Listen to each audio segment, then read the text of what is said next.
내가 율법으로 말미암아 율법에 대하여 죽었나니 이는 하나님에 대하여 살려 함이라. 내가 그리스도와 함께 십자가에 못 박혔다까지가 성경에 나와 있는 19절입니다. 내가 그리스도와 함께 십자가에 못 박혔다라는 말은 20절에 있는 말이죠. 20절 시작이 한글 성경에는 내가 그리스도와 함께 십자가에 못 박혔나니 이렇게 시작하는데 이건 19절에 같이 붙어있는 말입니다. 내가 율법을 말미암아 율법에 대해 죽었나니 이는 하나님에 대하여 살려 함이라. 내가 그리스도와 함께 십자가에 못 박혔다까지 하고 그 다음에 20절 그런즉 이제는 내가 사는 것이 아니요. 이게 원문에 나와 있는 형식입니다. 한글 성경은 20절에 이 말을 기록해 놓았는데 사실은 19절에 이 말을 붙여놓은 이유가 있겠죠. 그냥 이렇게 19절에 올려놓는 말씀은 아닐 것입니다. 그런데 한글 성경은 그러한 어떤 이유들을 좀 무시했는지 어떤지 모르겠습니다. 20절에 말씀을 20절에다가 기록해 놓았습니다. 물론 성경은 원래부터 장절은 없어요. 그건 사람이 만들어 놓은 겁니다. 사람이 만들어 놓은 거. 창세기 1장 1절 이거 사람이 만들어 놓은 거지 원래 1장 1절 이렇게 되어 있는 건 아닙니다. 그렇지만 그래도 어떤 그렇게 쓴 이유가 있다면 그 이유에 맞게 사실은 성경도 기록해 놓는 것이 좀 타당성이 있죠. 그래서 원문 성경을 이제 한라어를 한글로 옮길 때 우리나라 사람들이 번역자들이 그걸 좀 맞춰서 이렇게 올렸으면 기록했으면 좋은데 좀 자의적으로 한 것 같아요. 그 사람들은 또 나름대로 그다 붙여놓은 의도가 있겠죠. 의도가. 그럴지라도 원문 형식에 맞춰서 쓰는 것이 좀 타당하다고 생각을 합니다. 사실 우리가 한글 성경을 볼 때 원문 형식을 따다가 또 그 형식으로 또 그거를 기반으로 성경을 보면 표피적이라고 할지라도 성경 보는데 상당한 많은 도움을 줍니다. 한글 성경은 애매하고 좀 우리가 한국 사람이지만 우리 한글 성경 보기가 어려울 때가 많이 있습니다. 그렇다고 꼭 원어 성경, 원문 성경을 보지 않으면 안 된다. 이거는 좀 억지입니다. 좀 더 자세하게 볼 필요가 있어서 볼 수 있으면 좋다는 얘기입니다. 그렇다고 너무 한글 번역 성경 낸 것만 옳다 그런 것도 그것도 무리한 얘기입니다. 중요한 것은 그 형식, 그 텍스트에 맞게 해석해 놓는 것은 상당히 타당한데 그렇지 못하다는 것입니다. 제가 왜 이런 얘기를 하냐면 사실 한글 성경은 경우에 따라서는 한글 자체, 그 자체가 그 자체로 해석하는 것이 상당히 난해한 내용들이 많이 있습니다. 우리는 한국 사람이기 때문에 그 한글을 아주 익숙하게 세계 모든 민족보다 더 뛰어나게 사용함에도 불구하고 막상 한글 자체가 무슨 말인지 잘 모르고 있습니다. 그 말이 바로 오늘 본문의 말인데 어떤 말이냐면 지난 시간에 성경 공부할 때 잠시 언급했지만 무엇에 대하여 라는 말 있죠. 이 말입니다. 이 말. 율법에 대하여 라고 여기서 써있죠. 내가 율법으로 말미암아 율법에 대하여 죽었나니 라는 이 대하여 라는 말이 한글 자체로 사실은 굉장히 해석하기 힘든 말씀입니다. 그래서 율법에 대하여 혹은 죄에 대하여 하나님에 대하여라는 이 말씀이 있는데 언뜻 보면 쉬워 보이는 말입니다. 그렇지만 상당히 어려운 말입니다. 그래서 우리가 그냥 지나칠 수 있으나 사실 이 말은 굉장히 중요합니다. 이 말은 굉장히 중요해요. 여러분이나 저나 지금까지 신앙생활을 해오면서 이런 문제에 대해서는 전혀 인식하지 못하고 왔기 때문에 이것이 뭐가 그렇게 중요한가 이렇게 지나쳐 왔을 것이 틀림없습니다. 옛날에 신앙생활을 하신 분들은 다 그렇죠. 아주 생소하고 낯설고 뭘 굳이 그렇게까지 해야 되냐. 그냥 율법에 대하여 그러면 율법에 대하여 가면 되는 것이 그냥 뭘 중요하다고 그거를 그냥 꼬질꼬질 캐고 그렇기 때문에 사실 신앙의 깊이라든지 그 내용으로 봤을 때는 사실 형편없어요. 그러니까 하나님의 뜻이 이거네 저거네 얘기해서 지금 굉장히 막 욕을 막 아주 막 그냥 엄청 먹잖아요. 장로님이 신앙생활을 얼마나 오래 했겠습니까? 그런데도 하나님의 뜻이 무엇인지 아직까지 모르고 신앙생활을 해오고 있을 정도예요. 이 성경을 제대로 아는 것은 굉장히 중요합니다. 굉장히. 매우 중요한 말이기에 그냥 지나칠 수가 없는 것입니다. 그런데 불행하게도 개혁성경, 지금 여러분들이 보시고 있는 성경은 이 부분을 지나쳤습니다. 그래서 성경 자체를 모호하게, 애매하게 만들어 버렸는데 저는 상당히 의도성이 있다라고 개인적으로 판단하는데 이렇게 쓴 거에 대해서 율법에 대하여라는 라고 쓴 말에 대해서 좀 의구심을 갖는 것입니다. 그래서 오늘은 이 대하여란 말, 이 말의 그 해석에 관해서 말씀을 전하겠습니다. 사실 이 말 자체의 의미만 아는 것도 사실은 훌륭한 일입니다. 제가 볼 때. 내용은, 그 내용이 무엇이냐라는 것을 아는 건 더 중요한 일이지만, 이 텍스트 자체에 대한 의미만 파악해도, 저는 상당한 중요성을 가질 수 있는 말입니다. 이 말, 즉, 대하여라는 말은, 제가, 재작년일 거예요. 재작년. 사실은 오래됐습니다. 네. 성경을 쭉 보면서, 물론 여러분들은 어떻게 볼지 모르지만, 저는 나름대로 어떤 성경의 본문을 가지고, 뭐, 이렇게 생각하고 저렇게 생각하면 되겠다. 이러한 생각을 갖고 있기 때문에 그렇게 어려워하진 않습니다.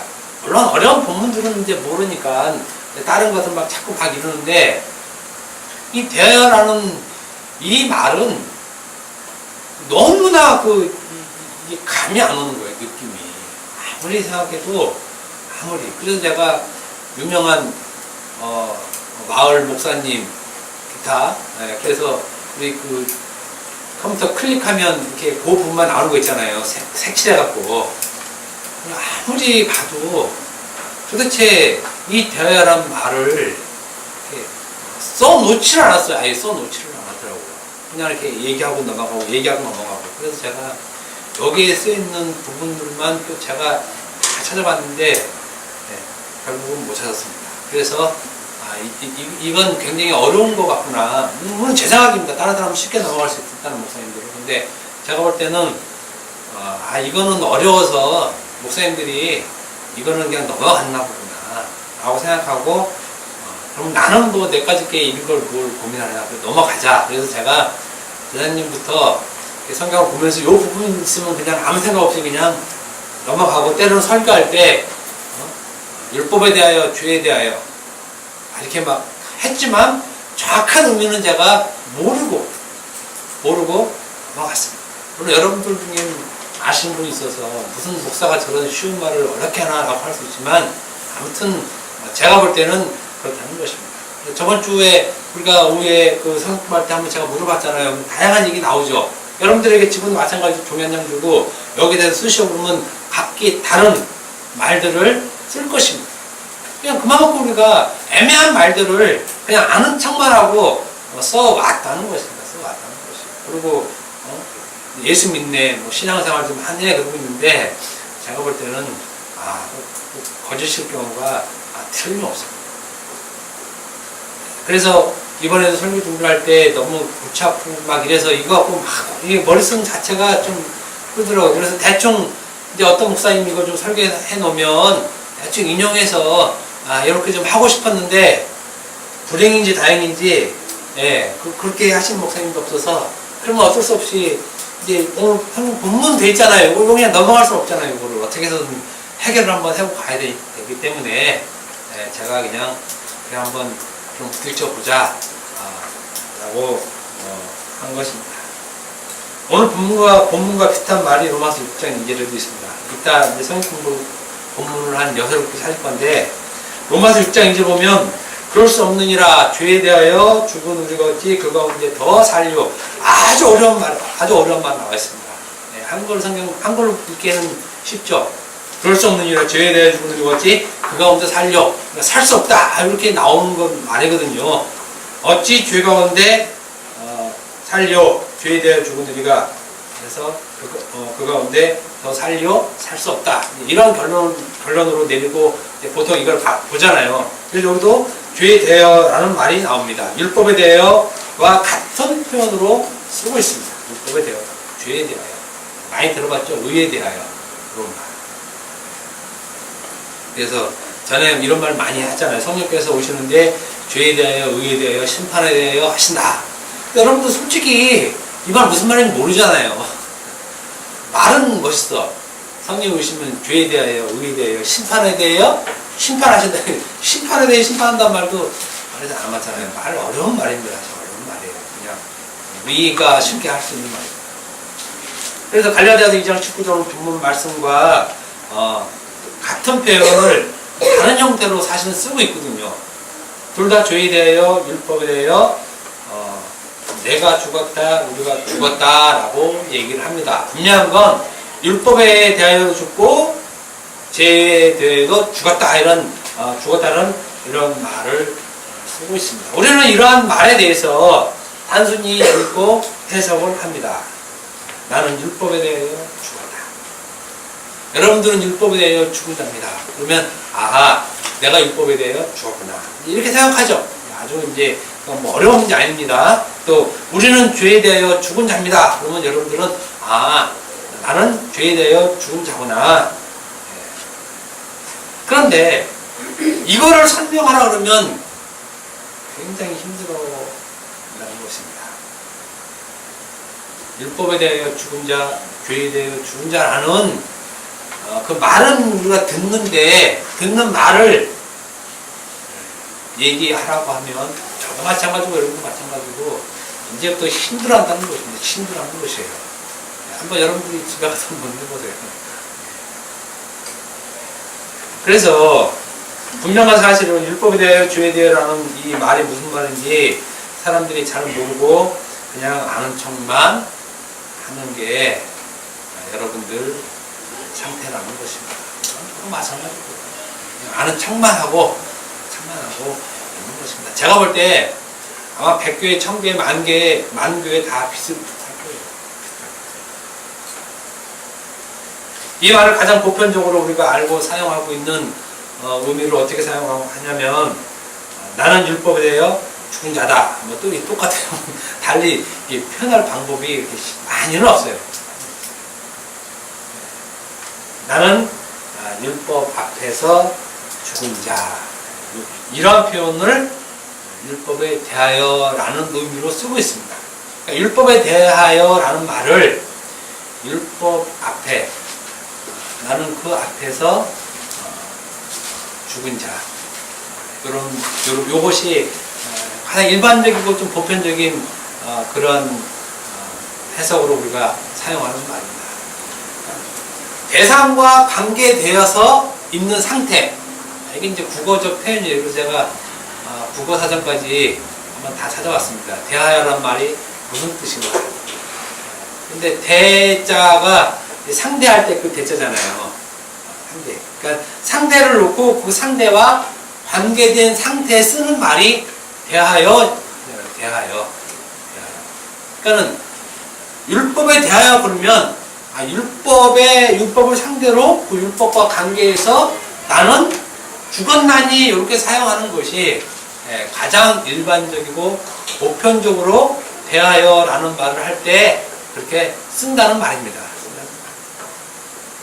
그래서 율법이 내 앞에 있고 나는 그 앞에 죽은 자다 이렇게 쓰고 있다는 것입니다. 또 여러분들도 그렇게 지금까지 알고 왔을 것입니다. 죄에 대해서도 마찬가지입니다. 죄에 대해서 죄 앞에서 나는 죽은 자다. 죄 앞에서 나는 죽은 자다. 율법 앞에서 나는 죽은 자다. 그래서 이제 이 율법과 죄는 나를 어떻게 할 수 없을 거야. 이건 죽은 자니까. 율법과 죄가 있고 나는 그 앞에 죽은 자이기 때문에 율법과 죄는 나를 어떻게 못한다는 거예요. 죽은 자이기 때문에. 말은 맞는 것 같죠. 이렇게 해석을 합니다. 좀 더 유식하게 말하면 나는 죄에 대하여 율법에 대하여 죽은 자이기 때문에 죄와 사망의 권세가 더 이상 나를 어떻게 하지 못한다. 이렇게 알고 있습니다. 그래서 나는 죄와 사망에서 단절된 존재, 끊어진 존재 이렇게 인식하고 있는 것입니다. 그런데 과연 그러한지 그러한 의미로 대하여라고 하는 것인지 한번 보자는 것입니다. 야, 참 무슨 쓸데없는 말들을 이렇게 많이 하나 이게 뭐가 그렇게 중요하다고, 그죠? 여러분들 신앙생활 하는데 이거 모른다고 뭐 돈 안 받는 것도 아니고, 참 진짜 제가 이상한 목사인지 모르겠는데 근데 알아야 됩니다. 분명히 아주 알아야 돼요. 이거. 신약 성경에 이 대하여라는 말을 제가 찾아봤습니다. 근데 제가 일일이 세어보고 그게 어떤 뜻인지 사전을 다 찾아서 다 하려고 했는데 너무 많아서 150개를 다 못해서 제가 한 30개 정도만 찾았어요. 대하여라는 말 공통적으로. 한글은 다 대하여라고 쭉 나와있기 때문에 한 150번쯤 150번. 많이 나오는 말이에요. 사실 많이 나오는 말. 여러분들이 성경을 보시면 알겠지만 이제 성경을 쭉 보면 이 대하여라는 말 참 많이 나옵니다. 그리스도에 대하여, 성경에 대하여, 백성에 대하여, 하나님에 대하여, 죄에 대하여, 의에 대하여, 피에 대하여, 요한에 대하여, 제자들에 대하여, 하여튼 많이 나와요. 다양한 표현이 많이 나옵니다. 성경을 통해서 한번 찾아봅시다. 마태복음 5장 22절. 그냥 시간 없으면 제가 읽어드릴게요. 마태복음 그냥 저것만 놓으세요. 나중에 한번 읽어보시고. 마태복음 5장 22절. 나는 너희에게 이르노니 형제에게 노하는 자마다 심판을 받게 되고 형제를 대하여 라는 말을 합니다. 형제를 대하여 나가라 하는 자는 공회에 잡혀가게 되고 멸하는 놈이라는 자는 족불에 들어가리라 라는 말에서 형제를 대하여 라는 말이 나오죠. 대하여라는 말이 나옵니다. 또 로마서 7장 10절 보면 생명에 이르게 할 그 계명이 내게 대하여 도리어 사망에 이르게 하는 것이 되었도다. 또 로마서 15장 17절에 그러므로 내가 그리스도 예수 안에서 하나님의 일에 대하여 자랑할 것이 있거니와, 또 하나님의 일에 대하여 로마서 7장 6절에 이제는 우리가 옹매했던 것에 대하여, 또 로마서 1장 18절에 하나님의 진노와 불의로 진리를 막는 사람들의 모든 경건하지 않음과 불의에 대하여 하늘로부터 나타나니. 마태복음 20장 24절을 보면 빌라도가 아무 성과도 없이 도리어 밀란이 나는 것을 보고 물을 가져다가 무리 앞에서 손을 씻음에 이르되 이 사람의 피에 대하여 나는 무지하니 너희가 당하라. 고린도전서 8장 1절 보면 우상의 제물에 대하여는 이런 말을 나옵니다. 그 외에 대하여라는 말이 이제 많이 나오고 있는 것입니다. 다 똑같은 말이죠. 대하여 라는 말이 쭉 나오고, 우리는 또 성경을 볼 때 이런 말을 대하여 아무 인식하지 않고 쭉 보게 되는 것입니다. 쭉 보는 데에 대한 인식은 어떤 거냐면 그것을 대상으로 관계된 것으로 이제 보고 있는 것이요. 대상으로 상대로 놓고 그것과 관계된 곳으로 쭉 보고 있다는 말입니다. 이런 말이 150개나 있다는 것이에요. 그런데 사실은 이 말들은 각기 다른 의미예요. 다른 의미. 한글은 다 대하여로만 일괄적으로 쫙 이렇게 기록해 놓은 것입니다.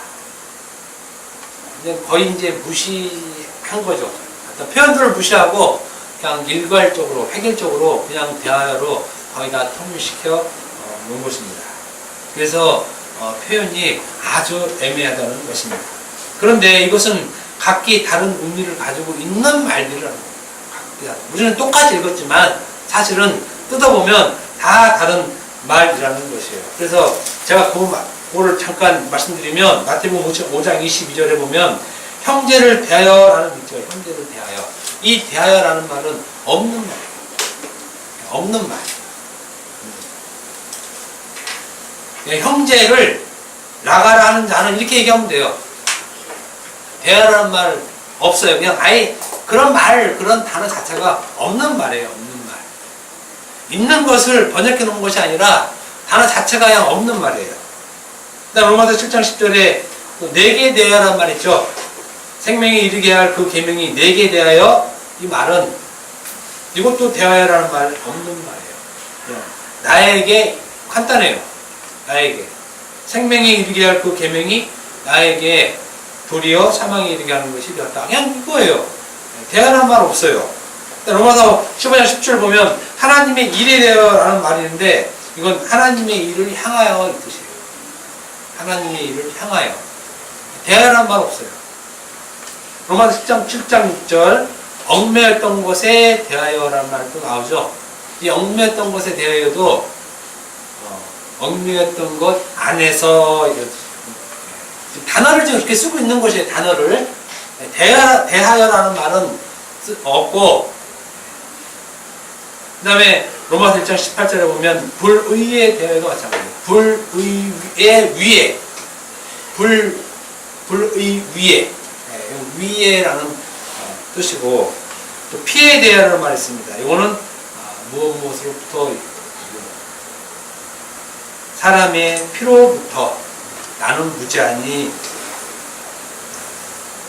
또 우상의 재물에 대하여 이 대하여란 말 가장 많이 쓰는 말을 이제 쓰고 있어요. 이건 진짜 대상을 놓고 하는 말.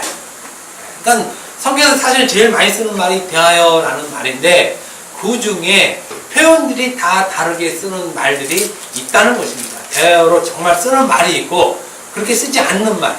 향하여 무엇 안에 무엇으로부터 이런 말들이 여러 가지가 있는데 우리는 그냥 한 가지로 다 쓰고 있다는 말입니다.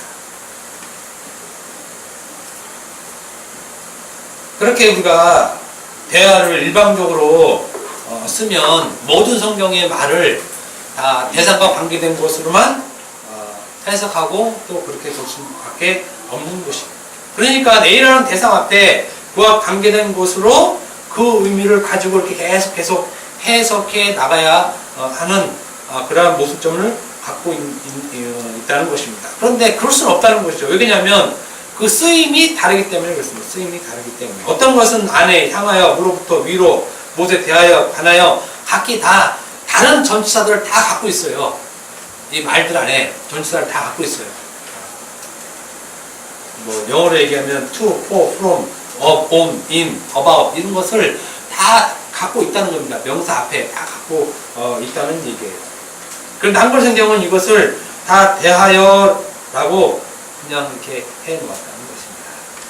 그래서 우리가 오늘 본문도 율법에 대하여 이렇게 해석을 하고 있는 것이죠. 율법에 대하여. 그러니까 율법에 대하여 그러니까 벌써 율법이 여기 있고 요거를 대하는 나는 죽은 자다 이렇게 해석을 할 수밖에 없는 것이에요. 그러면 달리 해석할 방법이 없어요.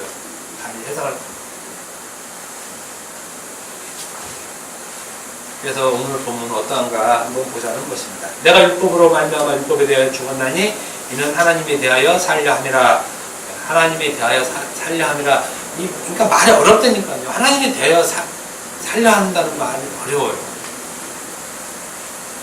그런데 이 대여라 이 말은 오늘 본문에 둘 다 없는 말입니다.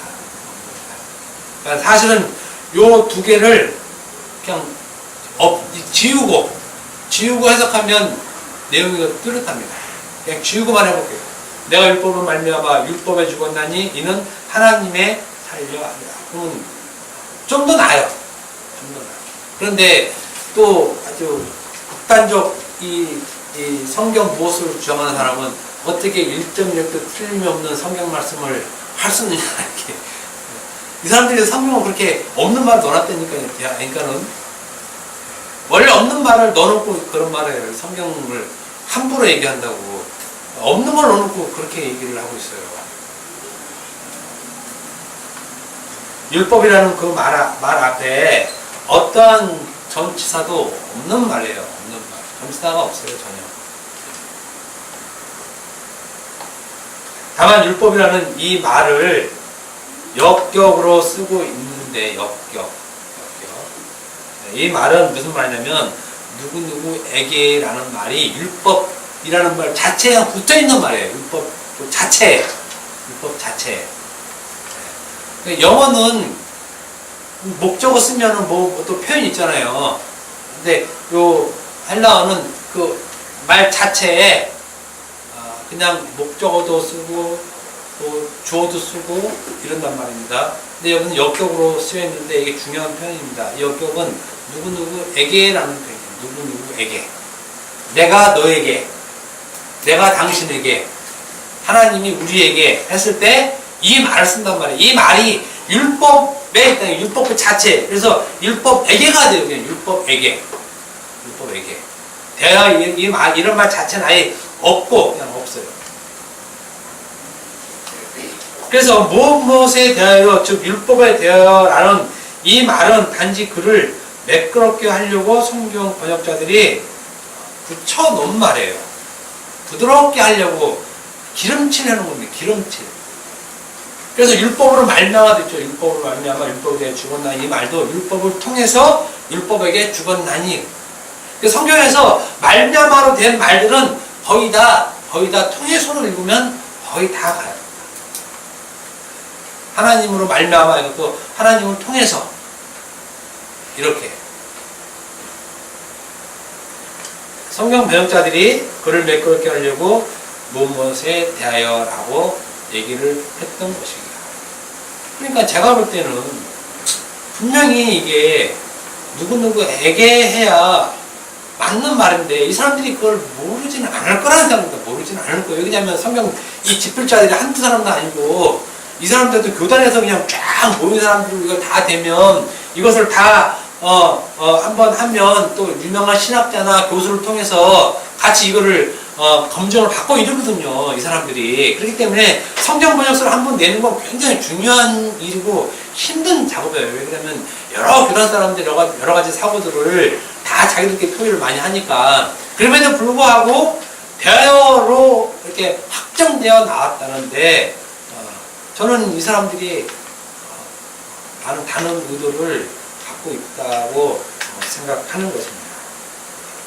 그 말은 무슨 말이냐면 이 사람들이 율법의 기능을 희미하게 축소시켜 놓은 것입니다. 희미하게 율법의 기능을.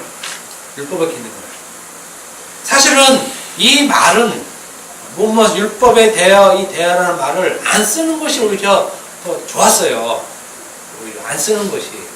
이 대하라는 말은 일제시대 때 꾸온 말을 그러더라고요. 이 대하라는 말이. 원래 우리나라 말은 없었는데 이런 표현들이. 그래서 좋은 말은 원래 이런 말을 그냥 안 쓰는 게 낫다고 그러더라고요. 안 쓰는 게. 아무튼 그럼에도 불구하고 율법에 대하여라는 이 대하라는 말을 썼습니다. 이 쓴 이유에 대해서 제가 볼 때에 율법의 기능, 하나님께서 백성들에게 준 그 율법의 기능을 인간이 희미하게 축소시켜 놓은 그런 의도가 있다는 것입니다.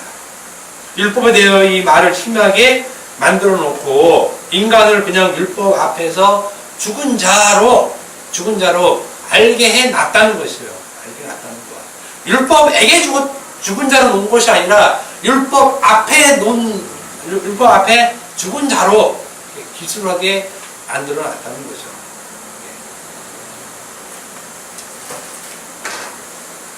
그래서 오늘 본문을 한번 재해석해 보면 참으로 이 말이 들어가 있습니다. 나는 율법을 통해서 율법에게 죽었다. 분명히 얘기해요. 분명히. 율법으로 말미암아 율법에 대하여 죽었다 이게 아니라 율법을 통해서 율법에게 죽었다. 이는 하나님에게 살기 위함이다. 나는 그리스도와 함께 십자가에 못 박혔다. 율법에게 죽은 것이 하나님에게 사는 것이고 하나님에게 사는 방법이 나는 그리스도와 함께 십자가에 못 박힌 것. 이렇게 그냥 간단히 세부도가 딱딱딱 나옵니다. 세부도가. 율법에 대하여 죽었다 그러면 이게 확 희미해져 버려요. 확 희미해져 버려요. 율법을 통해서 율법에게 내가 죽었다라고 말을 하고 있습니다. 자신을 죽인 주체를 정확하게 얘기하고 있는 것이에요. 우리를 죽인 주체가 누구냐 이거예요. 우리를 죽인 주체가. 그게 율법이다 이거. 율법. 율법자들이 들으면 미치는 얘기죠 이게. 율법 지키는 거를 최고로 알고 살았는데 율법이 널 죽였다 그러면 할 말 없잖아요. 그러니까 해석 자체도 이렇게 못하는 거예요.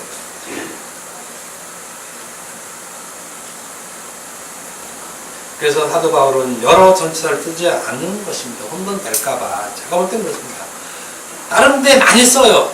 다른 데. 율법에 대하여, 관하여, 향하여, 뭔 안에, 뭐부터 다 써요. 다 써. 그런데 특히 로마서는 거의 다 써요. 죄에 대하여 나중에 보면 알지만 로마서 7장 4절 같은데 또 11절 같은데 또 보면 죄에 대하여 또 율법에 대하여 이런 말 쓰는데 다 똑같은 표현을 쓰고 있어요. 전부 다 안 써요.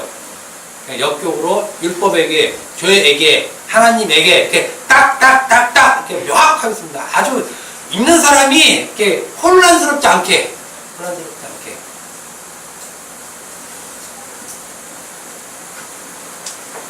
직접 율법에게라는 말을 씀으로 인해서 나를 죽인 주체가 바로 율법임을 확실하게 말해주고 있어요. 확실하게. 결코 율법에 대해서가 아니라는 것입니다. 율법에게 죽은 자입니다. 율법에게. 그러니까 여러분들이 지금 누구에게 죽었냐면 여러분들 죽인 주체가 율법이라는 율법, 죄.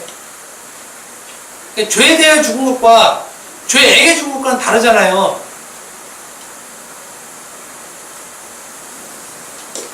율법에 대해라고 말하면 자기를 죽인 그 주체가 없어져 버리는 거예요. 없어져 버리는 거.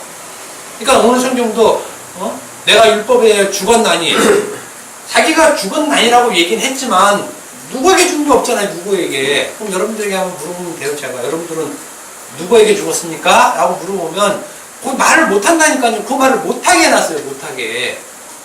분명히 죽었나니 나는 죽었나니 얘기했는데 그럼 누구에게 죽었냐? 이렇게 물어보면 그 말을 못하는 거예요. 그 말을. 그러니까 율법만 쫓아가는 거예요. 율법만. 그래서 제가 중요하다고 얘기하는 겁니다. 중요하다고. 요 말 하나 표현이 성경 전체를 보는데 굉장한 중요한 위치를 차지하고 있다는 것입니다.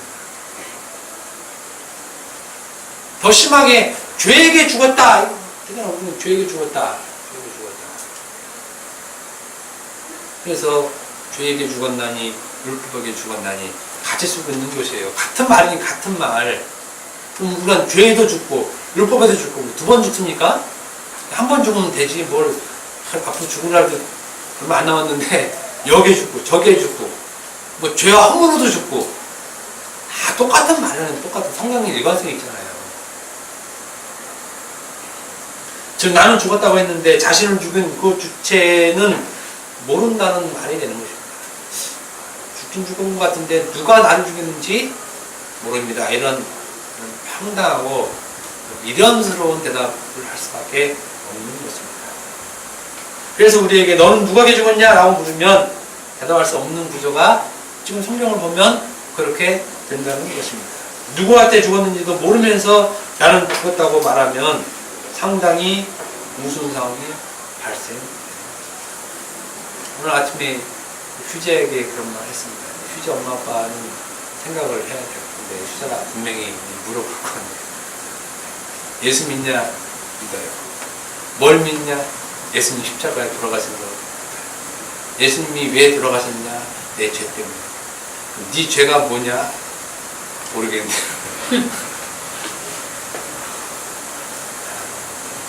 네가 임마 죄를 졌으면 네 엄마 아빠가 죽어야지. 네 엄마 이렇게 멀쩡하게 살았는데 왜 예수님이 죽었냐? 너 믿는 게 뭐냐? 너는 뭘 믿냐? 다시 얘기해. 넌 뭘 믿는데? 예수님 십자가 들어가 죽은 거 믿는데. 예수님 왜 돌아가셨는데? 내 죄 때문에. 그럼 네 죄는 뭔데? 내 죄는 모르겠는데. 그럼 뭐가 믿는 뭐가? 그잖아요. 같은 경우라니까요. 같은 경우. 분명히 예수님이 죽었는데 내 죄 때문에 자기 죄를 나 뭔지도 모르는데 그거 믿는 게 아니잖아요. 맞죠? 맞잖아. 자기 죄가 뭔지도 모르는데 예수님 믿는다 그러면 그건 이게 그래서 그러면 엄마 아빠한테 물어보라. 분명히 물어볼 거예요. 휴재 해결하기는 조금 난해한 문제니까. 근데 거기서 또 엄마 아빠가 그건 나도 모른다 이러면 엄마 아빠는 이제 신뢰를 완전히 잃는 거죠. 신뢰. 그러니까 엄마 아빠 지금 어디로 다녔어? 이런 경우가 된다는 거예요.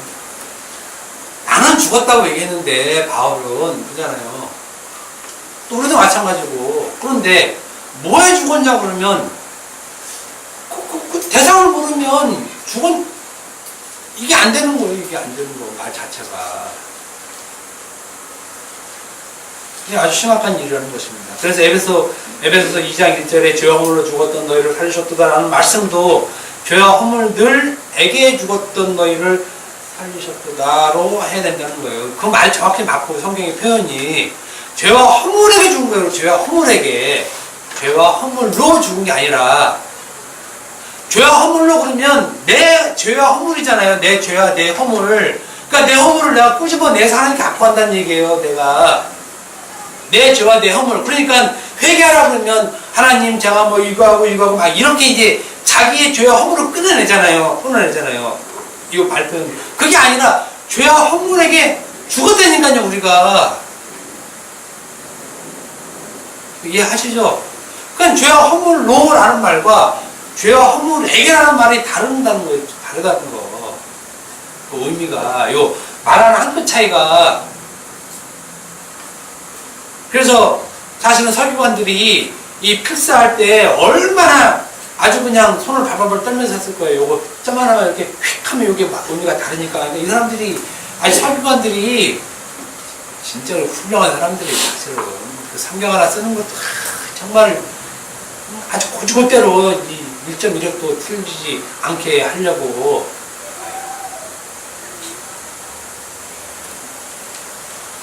우리를 직접적으로 죽인 그 주체가 죄와 허물이라는 것입니다. 죄와 허물로라는 이 말, 그래서 말이 굉장히 애매한 표현이라는 애매한 표현. 근데 이런 표현들이 성경에 굉장히 많다는 거예요. 굉장히 많다는 것입니다. 그래서 제가 설교할 때 뭉뚱그려서 이렇게 그냥 쿵덩쿵덩쿵덩 제 스스로 이렇게 못 넘어가서 제가 이렇게 한 절 한 절 하고 있는 것입니다.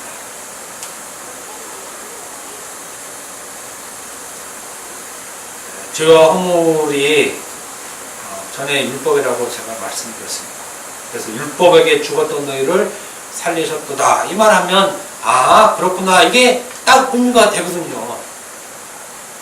율법에 대하여 죽었던 너희를 그러면 이제 헷갈려요. 율법에 대하여 죽었던 너희. 얼마나 시원스럽고 정확하게 성경에서 얘기합니까? 깔끔하게 얘기해요. 깔끔하게. 죄와 허물이 너를 죽였다. 죄가 너를 죽였다. 율법이 너를 죽였다. 로마서 6장 2절의 말씀도 마찬가지입니다. 그럴 수 없느니라. 죄에 대하여 죽은 너희가 어찌 그 가운데 더 살려. 대하란 말 없으니까요. 죄에게 죽은 죄에게 죽은 우리가 어찌 그 가운데 더 살려. 이런 말입니다. 참으로 성경은 정확하게 우리를 죽인 그 주체를 확실하게 설명해 놓았던 것입니다. 그것은 율법이고 죄입니다. 그잖아요. 로마서 6장 보면 잘 나와 있어요, 사실은. 우리는 죄에게 죽었고 율법에게 죽었던 것입니다. 로마서 6장 11절 보면 이와 같이 너희도 너희 자신을 죄에 대하여 죽은 자에게 또 아주 애매하게 나옵니다, 이게. 그런데 대하여란 말 없다 그랬습니다. 여기 없는 말입니다. 죄에게 죽은 자요 그리스도 예수 안에서 하나님에 대하여 이런 말을 나옵니다. 하나님에게 살아있는 자를 여길지어다. 로마서 6장 11절 말씀이 오늘 본 말씀과 비슷하죠? 비슷해요. 사실 똑같은 말이에요. 똑같은 말. 죄에게 죽은 자요 하나님에게 살아있는 자로 여겨라. 이런 말을 하는 것입니다. 로마서 7장 4절에 그러므로 내 형제들아 너희도 그리스도 몸으로 말미암아 율법에 대하여 죽임을 당하였으니 율법에 대하여 라는 말 또 나옵니다. 율법에게 너희가 죽임을 당하였다라는 말입니다. 로마서 7장 11절 참으로 죄가 그 계명을 통하여 교회를 얻은 후에 나를 전적으로 속였고 죄가 속였다고 그러죠. 죄가 나를 전적으로 속였고 그리고 계명을 통하여 그것이 나를 죽였도다 이렇게 하고 있어요. 그것이 성경에 그것이 여기 죄잖아요. 죄가 나를 죽였도다. 만약 여기서 죄에 대하여 나를 죽였도다 이러면 굉장히 헷갈리는 거예요. 근데 여기에서는 또 죄가 그것이 나를 죽였다 그래서 그것을 이제 대명사로 써서 그것이 나를 죽였다라고 얘기를 확실히 얘기합니다. 죄가 죽였다. 그러니까 일관성 있게 해야 되잖아요. 일관성 있게. 어디에서는 죄에 대하여 쓰고 어디에서는 죄가 쓰고 이건 아니잖아요. 그래서 죄와 율법은 그냥 한 세트입니다. 한 세트. 그냥 같이 가요. 이렇게 같이 가. 우리가 율법을 지키러 가면 죄도 그 안에 같이 가는 거예요. 그래서 우리가 인간이 율법으로 자기 의를 내세우지 못하는 거예요. 왜냐하면 죄가 막 나오니까 율법이 들어온 것은 범법함을 더 하게 죄를 더 많이 짓게 하기 위해서 율법이 들어왔다 그러잖아요. 그런데 무슨 율법과 죄는 그냥 하나로 하는 거야. 딱 붙어서 가요. 딱 붙어서. 그러니까 하나님 내가 말씀을 지켰습니다. 애초부터 성립이 안 되는 말이에요. 이상에서 본 것 같이 대하여라는 의미는 대상이 아니라 주체입니다. 주체. 그러니까 앞에 있는 자고 나는 그 대상을 보고 있는 자가 아니라 나에게 직접적인 그냥 대상이에요. 나에게 가해를 가한 대상. 율법 앞에 내가 죽은 게 아니라 율법이 죽여서 내가 죽어 있는 상태예요. 율법이 죽여서. 하나님 앞에서 내가 죽은 것이 아니라 율법을 대상으로 율법에 대하여 내가 그 율법 앞에서 죽은 자가 아니라 그 율법에게 죽은 자. 그래서 바울은 확실하게 말합니다. 나는 율법을 통해서 율법에게 죽었다라고 그냥 이게 축구절 말씀이 정확히 이 말이에요. 제가 빨리 해석해서 한 말이 아니고 여러분도 율법에게 죽었던 자들이죠. 그러니까 여러분도 이 고백을 할 줄 알아야 돼요. 나는 율법에게 죽은 자입니다. 그러니까 나는 힘이 없습니다. 이렇게 하면 안 돼요. 근데 이렇게 가면 율법에 대하여 죽은 자가 되는 거예요. 그죠? 여러분들 이건 다음 시간에 얘기할 건데 이제 좀 어려운 부분이에요. 율법에게 죽었다. 그러니까 율법은 나를 이제 어떻게 못하는구나. 율법이 나를 건드리지 못하는구나. 이렇게 하면 나를 해방시켜주는 것은 율법이에요. 율법. 그죠? 율법이 자기가 죽여놓고 우리를 해방시켜줍니까? 말이 안 되잖아요. 율법이 우리를 죽였어. 죄도 우리를 죽였어. 그런데 내가 너를 죽였으니까 나는 너한테 아무것도 못하네? 이러면 율법을 죽이는 의도가 아무것도 없잖아요. 자기가 죽여놓고 너 해방해야 너 됐어 이제 내가 너 죽였으니까 너는 이제 나한테 떠나도 돼. 이러면 율법이 우리를 해방시켜주는 거지. 예수님이 죽어서 해방시켜주는 것이 아닌 것이 되는 것이에요. 그러니까 성경을 완전히 거꾸로 해석하게 돼. 거꾸로 해석하게 되는 경우가 발생되는 거예요. 율법에 대하여 죽었다고 얘기를 사실은 하면. 근데 지금까지 이렇게 해석 사람들이 해왔습니다. 율법에 대하여 죽은 자니 율법이 나한테 아무것도 못한다. 죽은 자니. 이렇게 해석을 대하여로 하기 때문에 그렇게 해석을 해왔던 것입니다. 근데 저는 모르겠습니다. 또 성경을 더 보다가 이게 아니었구나 그러면 제가 그때 사죄를 할게요. 제가 성경을 잘못 봤습니다. 이렇게 제 말 다 모르는 건 아니니까. 근데 텍스트를 놓고 보면은 이 말은 분명하다라는 확신은 제가 이제 여러 군데를 계속 찾아보니까 그래서 그래.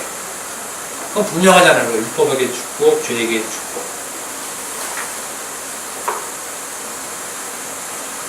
오늘 말씀이 그러는 것입니다.